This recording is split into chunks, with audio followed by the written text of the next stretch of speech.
Hey y'all, what's up? My name is Tom Mizzle. You watch my channel, Mizzle 14, and I'm here doing a review of Real Housewives of Potomac, Season 3, Episode 18, Unsolved Mystery, and this is the finale episode. Next week will be the reunion, and I am excited that it is over. I mean, it was a good season. It wasn't a boring season. It was good. It's just that when they gave that filler episode last week, it was time to come to the end. Like really, it was time to come to the end. It was getting dragging out, and they need to do anymore. So let's jump right into it. Last week, it started off this episode from when it ended last week when Robin, Giselle, and Ashley went to Cameron's house and see that she lives in the house. Robin rang the bell 3 times, and she was looking and looking, and she said she thought she seen someone. She said that if somebody comes to my house unannounced, I want to answer. I said I feel the same way too. If you come to my house unannounced, I would say, who? Why are you here? Like, come on. Sometimes I will not answer, or I don't feel like being bothered, and I don't want to answer the door. Or I might answer, and I would say, why you came and not even telling me? Like, that way. So, or she couldn't be there. So as she was ringing, they rang the bell a couple of times. She left the piece at the front door, and they left. Robin said that she may have saw somebody sitting there in the kitchen, but they would say why. So Ashley said in a confessional, why? If I see somebody ringing them, if I hear somebody ringing my bell a couple of times, why would I answer the door? Is it maybe because she's not there, dummy? Like, really, Ashley, like, why are y'all making a big deal whether she lives in the house or not? She couldn't have been there. I mean, I know people who leave their house lights on and they leave their apartment and they're not home. So why is it a big deal to find out if y'all want to know if she lives in that house? It's like, leave it alone. Worry about your own lives. Why y'all worry about Cameron living in that house or not? It was like she couldn't have been there, or she didn't want to answer the door because somebody comes to her house where she not expecting anyone. That could be possibilities. Like, come on now. It's like, it's no far-fetched. You know, you see somebody come to your house uninvited and you're not expecting anyone, you will answer the door just to see who that is? No. Not everyone. Maybe you may do, maybe you're not. But that's not Karen. Leave it as alone. It's either she wasn't there or she didn't want to answer the door. F out of here. Next, we get a scene with Candace and Chris. They were sitting down and talking, and she wanted to show Chris the invitation to the engagement party that I guess her mother is throwing for her, and I guess it's like a stepping stone for Candace getting her independence for her mother. It is to show that to branch off from her, to show a different light. So this is a way that it shows that it's going to be a step where her mother had to give her away, and Candace got to be a big girl and be on her own and not rely on her parents so much, especially her mother's money. So it's a step towards that. So there's a engagement party, the invitation. He saw the invitation. He likes it. And this is what he explained to her, that he told her that his 2 youngest kids will be attending his wedding. And she said, oh my God, that's nice. Now, in regards to his oldest kid, which is his oldest son, he said that he hasn't been talking to him for 10 years. And it's tough, and he's reaching out. So he really wants his oldest son to be at his wedding. So he gonna write a letter and see if he gets it or not, and make this thing. And Candace been there supporting him, and I said I like this Candace. Like, you supporting him, he telling you his troubles, and you there for him. It's not about yourself. It was all about him at this time. And I mean, it's tough sometimes when you have kids and you don't see your kids for a long time. Sometimes it could be both parents. It could be one parent fault. I don't know what's the situation between Chris and why he not see his son for 10 years. It could be part of Chris that he didn't want to see his son, or it could be the mother. It doesn't matter. I don't know. I can't be in a situation, so I'm not going to say, oh, it's the mother's fault, why. But I just feel like I would not go that long for not seeing my son for that long. I mean, I don't care how long fight tooth and nails I would have to do. I would make sure I be in my son's life. If this is really bothering you, I don't know what's going on that prevented you from seeing your son for 10 years or something, Chris, but that's not good. So writing a letter, if you have to write a letter, if you have to show up, you got to keep calling, you got to find out, you got to do what you got to do to make sure your son knows that you think about him and he's there for you. And I guess Candace said he has a fear of the rejection from his son if his son don't want to accept him in his life. I said good now because his son is like a teenager. He's grown and he could able to make his own decisions. So if he said no, he don't want his father in his life, then Chris will have to accept that. But you never know if you don't try. So more power to him, Chris. I hope it does works out. Hope it's all positive, and I hope you will have all three of your kids at your wedding. And Candace was there to support him, kissing him and everything. He appreciated that. So I said that was nice. Ray and Karen was at the house having breakfast. He came, he was on the business, and she said, "Would you go? I have made some cook breakfast for you." He sit down and talk. The whole dinner scene at the table, she rehashed her trip to France, how it was good. That she said she got a lot of insights about her fragrance and learned about the fragrance perfume making process. And she said she's still working on her fragrance, and it'll be called La Dame, after her name, Grand Dame. So she said it's gonna be out soon. She don't know the dates yet, but it will be out soon. Sorry. And I said, okay, whatever. I guess we see what we see, and when we see in the stores, La Dame, Karen. And she this what Ray said, that his tax problems has been like solved and is on the right track. He said he worked something out with the lawyers or something that he could pay something, or like a plan to pay his debt off, and it don't have to be any tax evasion. He wanted to go to jail, nothing like that. So his money problems is like subsided right now. And I was like, oh, that's good. Subdued right now for at this point. And as long as he stay on track. So producer asked Karen, oh, he's on the payment plan. She said, I can't talk about that because Ray said he can't talk to him on specifics about it on camera. But all he needs to let Karen know that things are good for now. Oh, Karen said, oh, okay, things are good. Can I start spending then? I get no more allowance. Can I start spending more and I don't need to get no allowance? He said, okay, you can behave good, big girl. She said, I can behave, I behave. He said, all right. I said I love them too. They have a long marriage. They're good for each other, so they compliment one another. And that was that. Then we get Ashley met with her therapist, right? And I'm so done with Ashley. I'm sorry. I'm so done with this girl. She's getting on my nerves. And it's like, I didn't pay Ashley to be this dumb, naive kind of girl, but it's showing like she's proving us wrong. And I thought she was freaking smart. I thought she was out there, she was mature, but I guess I was wrong. Because all the signs is pointing that this guy does not want kids with you, but you still, it's like making an issue, a big thing about it. It's like either you gonna stay with the marriage and understand that he doesn't want kids, or you would just leave.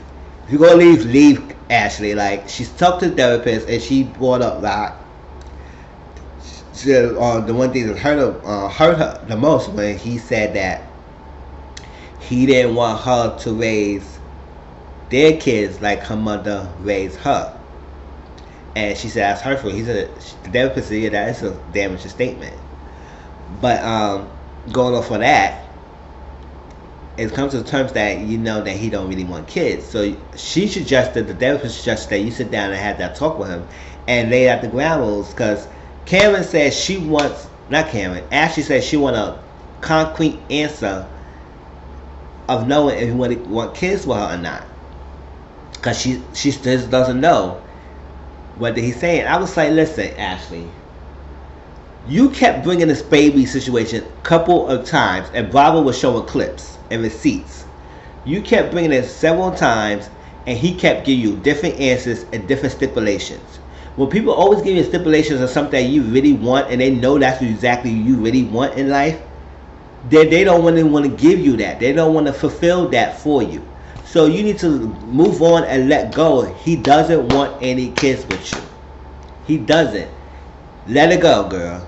You say you want a concrete answer. You don't want to give up your marriage. It's this and that, and it's hurting. And you and Michael is okay. And you and Michael's in a rough spot, but it could get good. And you said that you and him are good right now, and y'all always like possible when you're in a good place and then in a bad place. I said, because y'all like to sweep one of the bad parts in the rug. Y'all like to sweep the bad things under the rug instead of facing that and always masking it with the positive things and making sure that everything's okay if y'all do good things, but y'all ignoring the negative stuff that might impact your marriage. So later on, she sat down with Michael, make him some coffee. They was talking and chit-chatting. Right off the bat, she started talking about the France trip. And she explained about the Karen and how Karen lying and telling about the house and everything. And he said, oh, she deflecting and all that craziness, that she coming on you and she not owning up to her stuff. I would say, first of all, why are you going on Karen and you just failed to mention that you're the one who's keep bringing the stuff up towards Karen. You failed to mention your part in this freaking thing, but you make it seem like Karen was all on you, attacking you or something like that, deflecting of something that you innocently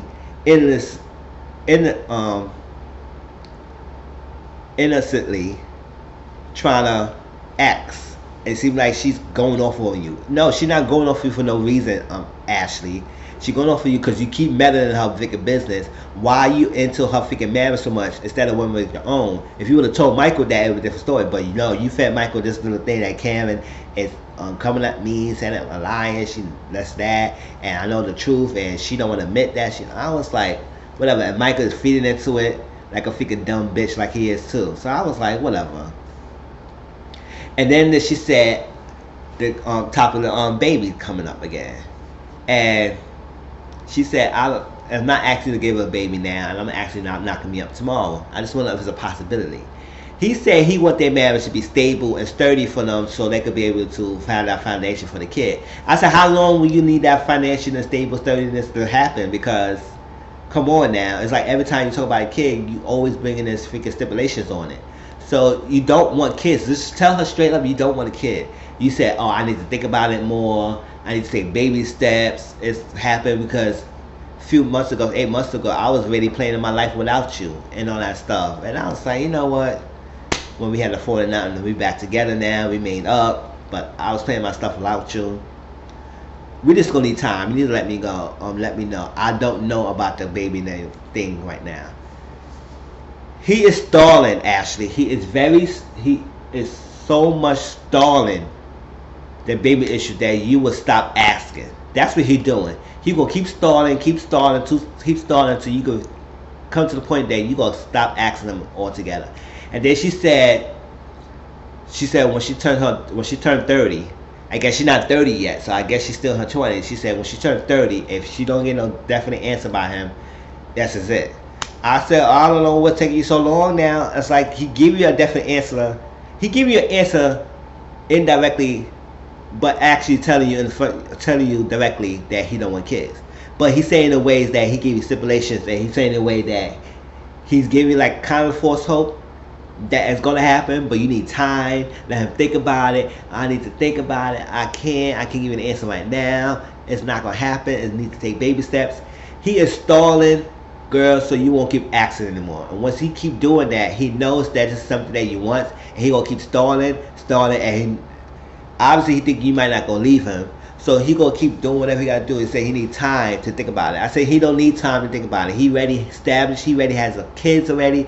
All his kids is grown. He don't need any more right now. He only wants you as a trophy wife. You just accept that fact. Accept the fact or move on, Ashley. Stop talking about this baby shit because it's annoying right now. It's annoying, and he knows this. He knows this is what you wanted. But at the same time, at some point, he kept giving you stipulations about this kid. I don't think he really promised you that he was going to give you a kid anyway. He just married you because he wanted a young, pretty thing. That's basically what he wanted. He didn't really want all this extra stuff. He just wants you to be pretty, do good, accept his money when he need to do, and be pretty. And like stay in his arm. Show you off. Not all these baggage you bring in. And now all these baggage you coming into the marriage, he's faltering from you. I talked too long for this thing because we all know about this situation. I'm getting sick and tired of Ashley, and she's so worried about everybody else, but not worried about her own little shit. Whatever. Robin and Juan had a birthday party for her youngest son, and it was nice. Juan's biological father was there. What's his name? Bruce. And they're just alike. Just alike. I was like, oh, he just looked like his father. I was like, okay, that's nice. And Juan's brother, mother, no, Robin's brother was there. Robin's mother was there. It was nice, a little family gathering, and they had a good time. I think it was like a race car kind of area. And Robin brought up the medium and had a talk at how the mother was like, she would never told if she was still alive about Bruce. And he was like, you know what? I guess God was on his side when he said, when he looked at Juan, he could tell that was his son. I said, yeah, because he looked just like you. So it's like, you can't deny the boy. It's like, well, he's a man now, but he looked just like you. So you could tell in the instance that that's your kid. And I guess he said luck was on his side that he was able to find his son. And he said, Robin said they had got along, connected. They connected really well. They got along. It was no hatred with one another. They like picked up like they never left each other. They never like they knew each other for a long time, and they have a good relationship. And I said that's a good thing. And she said she happy that her kids have both grandparents, grandfather for both sides. And because Robin had a grandfather when she was growing up, so she happy that her kids have both grandfathers. And support them and be there to guide them. I said that's nice. And all the family members say, you know what Robin and Juan, get it together. Y'all made for each other. Just what is taking y'all so long? So Robin said that there's no wedding bells soon, anytime soon, but we will get there, baby step. I said y'all was already married. Y'all still act like y'all married couple. So just tie the knot and just let it go. It's like, whatever. What's holding you back now? Because it seemed like you said he was holding you back because he cheated. No, I think it was holding you back financially. He's better financially. You better financially. What's the hold up? I guess that's what it is. Then we had this Candace and the family. Her stepfather, her sister, mother, Chris was in the kitchen getting ready for the engagement party. They was talking. It's like a day before the engagement party.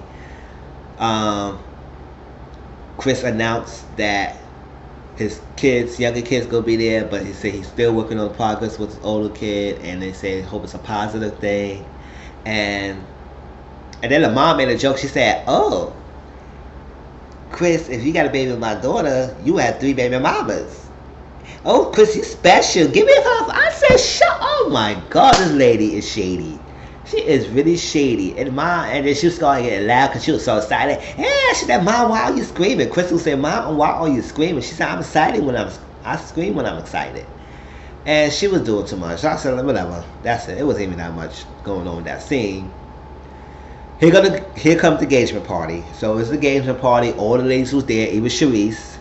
And they all looking nice.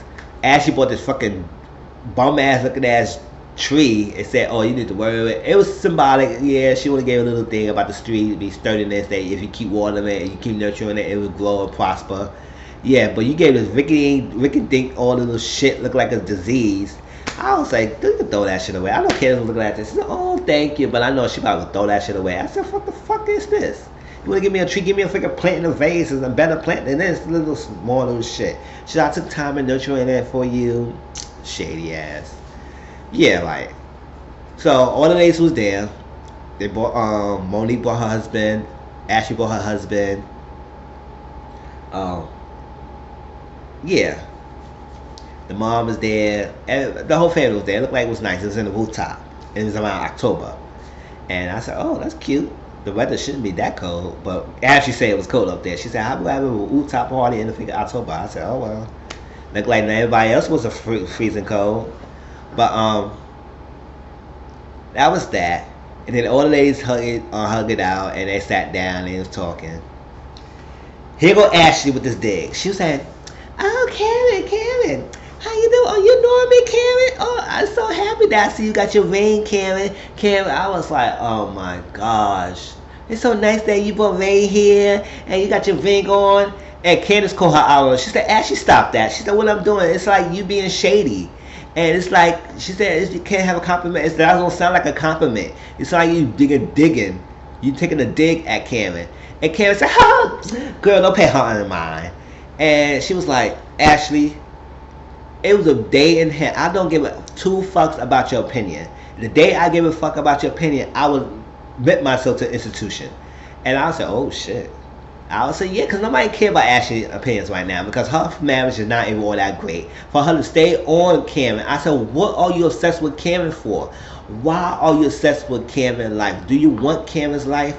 It seems like you want Karen's life. You're kind of jealous of Karen's life and her relationship with Ray. No matter how their marriage is not all that perfect, but it seems like you want their life because your marriage is not in a good place. So they go back and forth, shut her down, say you are a liar, I don't want to mess with you, and everything. On the other hand, Michael, Ray was talking to, I think, Candace's aunt, and they were talking about some medical supplies and what she do and doctoral stuff, medical stuff. And then he go thinking, Michael, he said, Ray, where are you living? Ray was like, excuse me? He said, well, you live in a Graceful, because I know you're Potomac, but you live in a Graceful. He said, I invite you in my house. Where you think I'm living at? He said, yeah, but I'm renting on you renting and stuff. I would say, listen. I don't know why you think you need to meddle in Ray's life and everything, and think you was appropriate for you to meddle in his life. Ray said, mind your damn business. None of your business where I'm living at. It's like, come on. It's like, what the hell? And Ray just shut him down and said, fuck out of here with that question. So he went over to the girls, explained like a little bitch he is, explained to the girls. She said, I don't know what's going on, because he seemed like he didn't know what I'm talking about. And Ray was like, what, excuse me? What are you talking about? You know what I'm talking about? And I'm trying to offer, I tell you, ain't trying to, he said, I'm trying to offer the help and everything. And they would say, oh, he a real estate investment man. He should be able to, I would say, no. See, this is just shady is y'all doing. It's the fact that Cameron asks, this is shady thing y'all are doing. So Cameron asks Michael, so what did he say to you? He said, mind my business. He said, well, you need to. Mind your business. Yes, just mind your business. It's not your, it is not your thing to try to help him about his house situation because you are a real estate investor in the real estate market, whatever. And I said, just sit down. I said, that was dumb. They had a little small thing where they had a little dance and they was getting together. It was playful. They said smack the hoe kind of dance. That was nice. But before that, Giselle asked Karen, did you get a pizza box delivery at your door? And Karen said, no. What happened? What?